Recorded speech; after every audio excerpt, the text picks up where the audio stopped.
Hello, I'm going to be playing a clip from a GB News interview between Ben Habib and a sort of journalist called Joe Phillips, and it's about the Lucy Connolly case, which is a story about a woman who made an indiscreet tweet at a time of great national ferment, and she was arrested for hate speech or something, conned into pleading guilty to stirring up racial hatred or something like that, and then sentenced to nearly 3 years in jail. As I'm making this video, her public crucifixion is still not complete. She appealed against the sentence and they didn't give their judgment. We're still waiting for that, so it's sort of out of the public eye. But that's another matter. Miss Phillips here justifies this, and Ben Habib is almost speechless in incredulity at how Phillips seemed unable to appreciate the vindictiveness of the sentence, or indeed the vindictiveness of what has gone on since she was jailed. I listened to what she was saying, and frankly, I spent hours yesterday trying to understand what was going on in her mind. Judging from the comments under the video, a lot of other people can't understand her attitude either, and they resorted to just saying she was a terrible person, which I think she is, but that doesn't answer how she managed to justify this. In fact, this case worried me, as I said, so much that I've spent hours contemplating it. And when putting my thoughts together this morning, I made so many notes that I've decided to split this up into 2 chapters, or the video will get really too long. So this video is going to be the first in which I'm going to be telling you about Joe Phillips and trying to understand how her mind works. Frankly, a very unpleasant task. I'm Granniopteryx, and while my logo is running and roaring, I'd appreciate it if you would click that button and subscribe to my channel. And for those of you who are subscribed, especially on YouTube, it might be worthwhile checking you still are.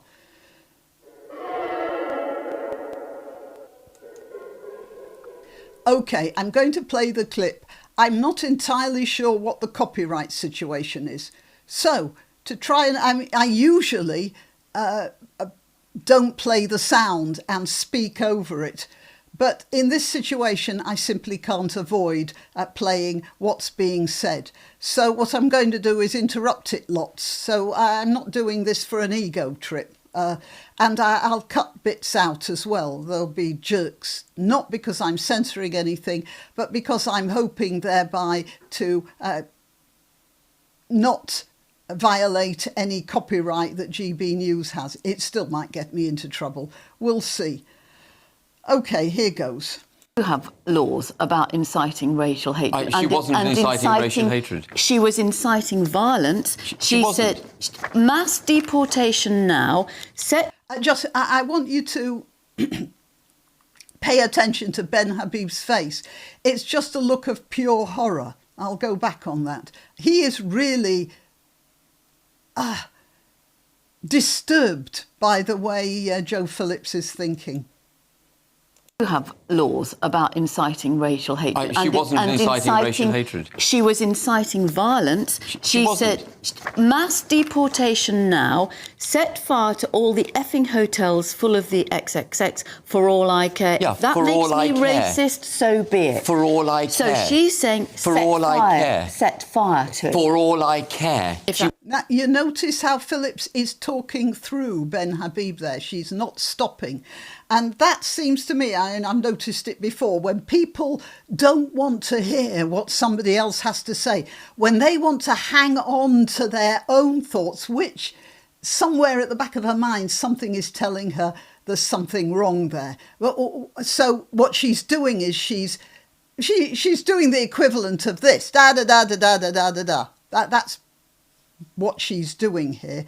Let's just go back on that. XX, for all I care. Yeah, if that for makes all me I care. racist, so be it. For all I So care. she's saying, For all I care. set fire to it. For all I care. If She that makes wasn't me saying racist. go and set fire. Well, Good for you, Ben Habib. He's not letting her get away with it. some She was people, saying, Ben, for all I care, do what you will. well, I think There you're are arguing- people There are people out there who are too stupid and too nasty. Now, do you get that? There are people out there who are too stupid and too nasty. She's going to say that they'll take her at her word and be whipped up into some sort of social nastiness. Now, this is from that. If I didn't know anything at all about Joe Phillips, I would have said, right, there is somebody who writes for The Guardian. There is somebody who supports socialism, because that is such a typical attitude. The dangerous masses, the people who think for themselves, but they're too stupid to think properly. The fact that they won't be told what to do. They are too stupid and too nasty, and we can't control them. We have to slap them down, or there's going to be trouble. So society will disintegrate. That was such a telling phrase. Do what you will. Well, I think There you're are arguing- people- There are people out there who are too stupid and too nasty. No. Who would have seen that as a green can't- light to go and set fire. You can't- This is a woman who's supposed to be quite intelligent. Her husband has lost his seat since the May election, so he is no longer a councillor. She seemed quite happy with. She didn't have to say that, did she? What she is doing is rolling around like you might be tasting something nice, rolling around the thought that her husband's not a councillor anymore. Well, one of the reasons I can imagine her husband isn't a councillor is he has to stay home and look after their bereaved infant while Lucy while his wife is in jail. That's probably why he's not a councillor anymore. He's got too much to do. He is also, I don't know what they are, but apparently he had some health issues as well. So Mrs. Connolly was looking after him as well as the child. And she is not even thinking of that. What she is doing is thinking how marvellous that, like they do in Korea, generational punishment. How marvellous it is that Connolly isn't only in jail, but her husband has lost his job. As I said, I reckon she is an unpleasant person. She's presumably been around the block long enough. She's 31 years, no, she's older than that. She's 42. She was a childminder, apparently. She'd previously... So she pleaded guilty to inciting racial hatred. She knew exactly what she was doing, and She pleaded guilty because she was told that if she pleaded not guilty, she'd be held on remand.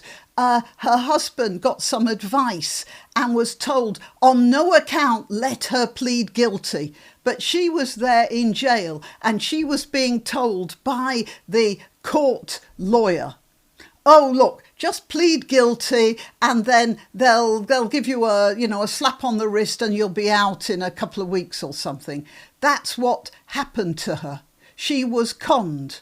Now, I do want to point out that there was a chap called Peter Lynch who was similarly conned. He was arrested for holding a placard up at one of the demonstrations. He didn't do any violence. He held a placard that was full of conspiracy theories. It was a load of total nonsense. I believe he shouted at a police dog as well, but I'm not sure about that.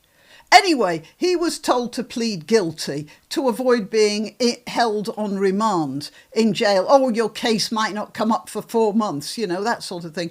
And then they they threw the book at him. And he was put in jail he got a sentence of, nearly 3 years as well. And he ended up, how am I going to put this in YouTube speak? He ended up not in existence anymore at his own behest. Now, I have speculated on several occasions to myself that the reason he did that, the reason he took that awful step, was because almost literally somebody had kicked the stool away.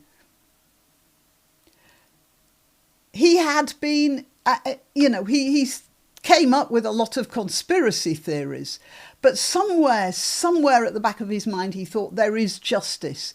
And then he realised there was no justice. He had been conned into putting himself in that position. Everything had betrayed him, including himself. It was a terrible thing, what the state did to Peter Lynch. I'm not going to say any more about that. OK, let's carry on with this person here. I think it's quite right that she was sent to prison because it sends a message. It was quite right because it sends a message. I want to tell you something that happened to me. I heard it, it was a long time ago, and I tried to find it on the internet and I can't. But what happened, it might have been in the 90s. A school principal from some school, as far as I remember, it was a school in Scotland. They had some trouble with a teacher who they had to let go or who left early or whatever. And the principal was talking to somebody over the phone, an ordinary landline, and somebody in England. Now, this teacher had a very strong Scottish accent. And she said, now, this is the bone of contention. Apparently, what people say is, she said, I don't want another weak teacher. But with the Scottish accent and the problem with the connection, the person and possibly the predisposition of the person listening, he heard her say something else. He heard her say she didn't want another racial slur teacher, and that racial slur is a 3-letter word beginning with W that could sound like weak if somebody's saying it with a Scottish accent over the phone and somebody were predisposed to hear racial slurs. Oh, phew, this is not easy.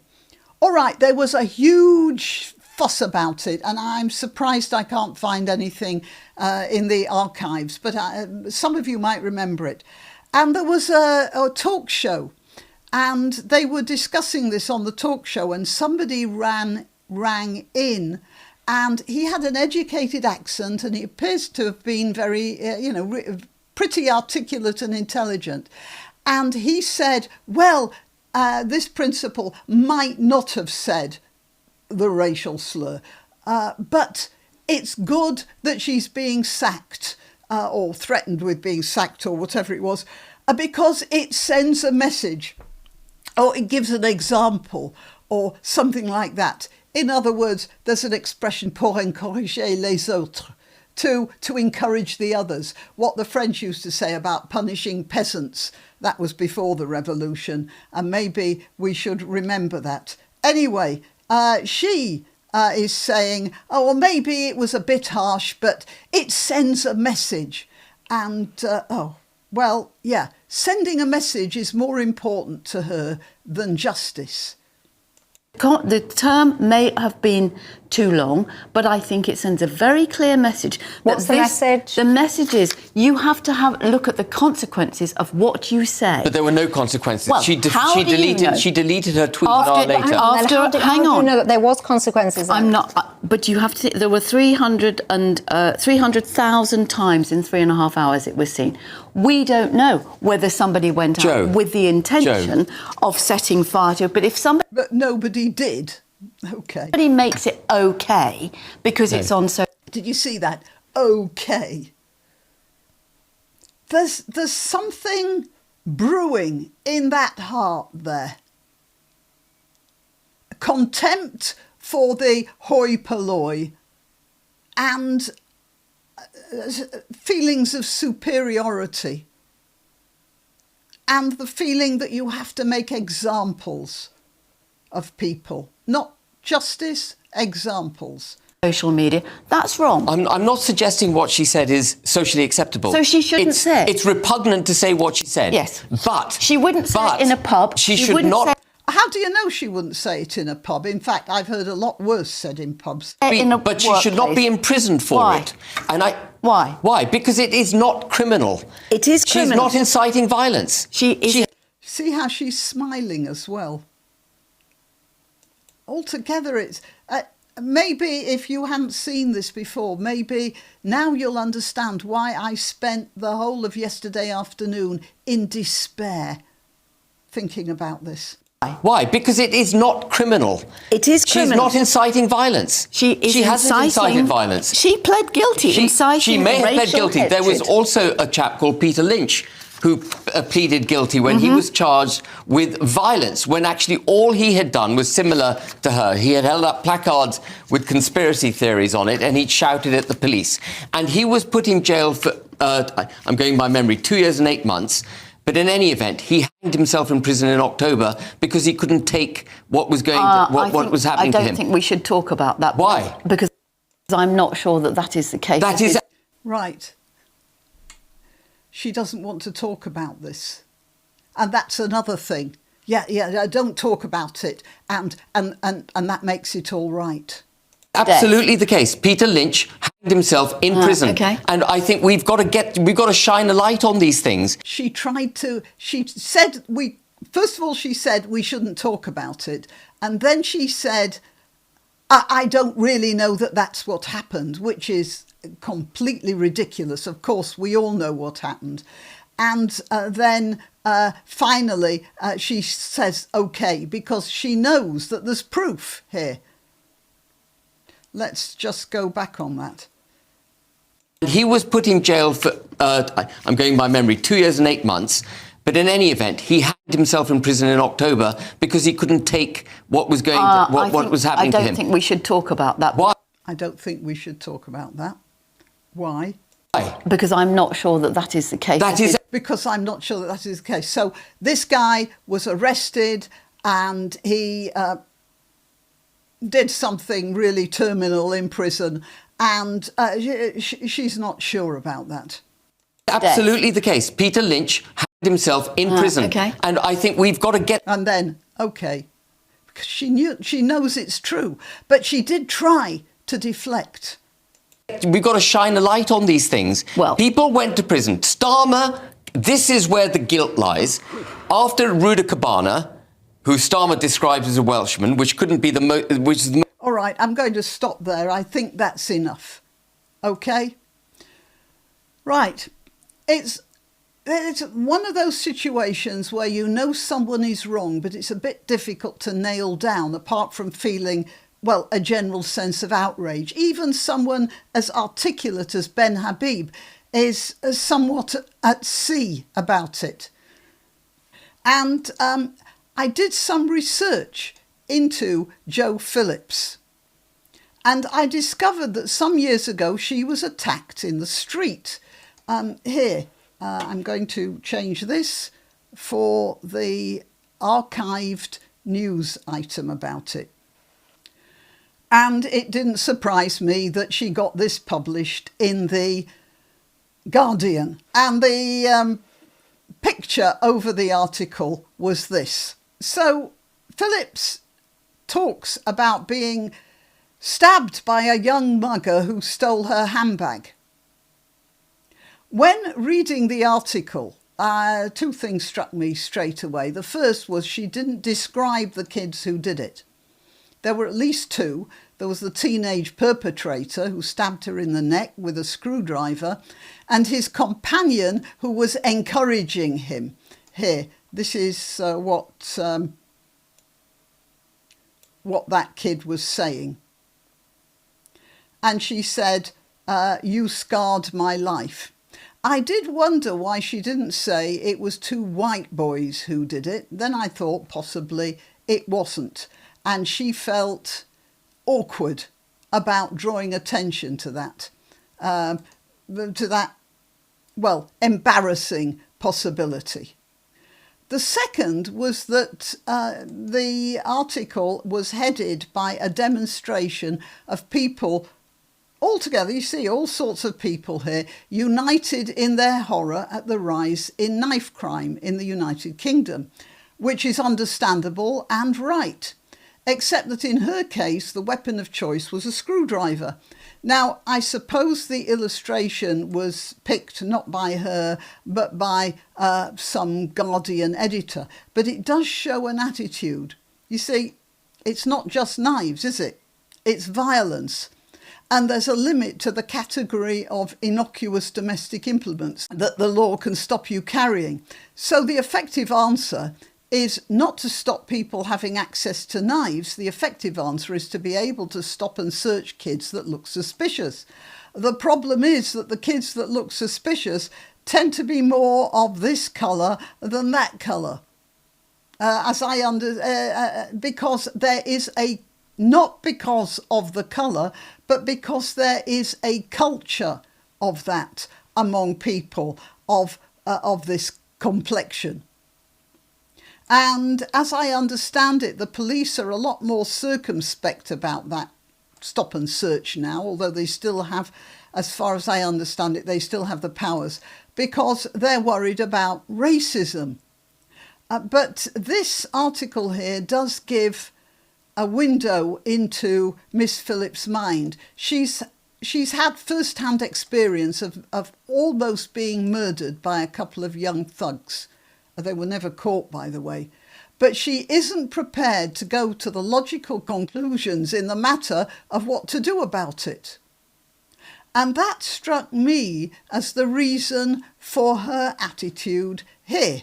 It's what people think that worries her most, not what people do. And thinking is therefore what needs to be punished the most harshly. I believe that she just the impression I've got, especially from that article, but from what she's talking about here, she curates her own thoughts very strictly. And when she doesn't want to think of something, she talks over herself as well as her interlocutor there. So, I refer back to that talk show item I just told you about, where somebody who I'm quite sure was on the left, talking about a sacrificial lamb, not about justice. And so is she. And it proves that this attitude has been around for a long time, but that it's ascendant. It seems to be ascendant in people on the left. If you just look at Starmer, when finally the identity of Ruda Cabana was revealed, Starmer said, yes, I knew, but I didn't want to say anything because it would have prejudiced his trial. But he had absolutely no problem whatsoever in then saying that all the people who had been demonstrating were guilty and would be punished accordingly. And Yvette Cooper, or the Home Office, actually released a tweet. I've just remembered it now. I'll try and find it and I'll put it up here. A tweet saying that if you've been demonstrating, you're guilty and you'll be found guilty accordingly. They had no trouble prejudicing the trials of those people. But the Ruda Cabana thing, that was a big secret. And it seems like this is a characteristic of the Guardian reading left. Well, it's all for the greater good, isn't it? I want to make another video about this. I'll try and make one a bit later on. I have to recover from this now. Till next time, You can help my channel by subscribing and clicking the notification bell. That's quite important. And by sharing if you're so inclined. Links to my other channels and to donation methods are in the description. But the best way you can help is simply by clicking like and notify. Thank you.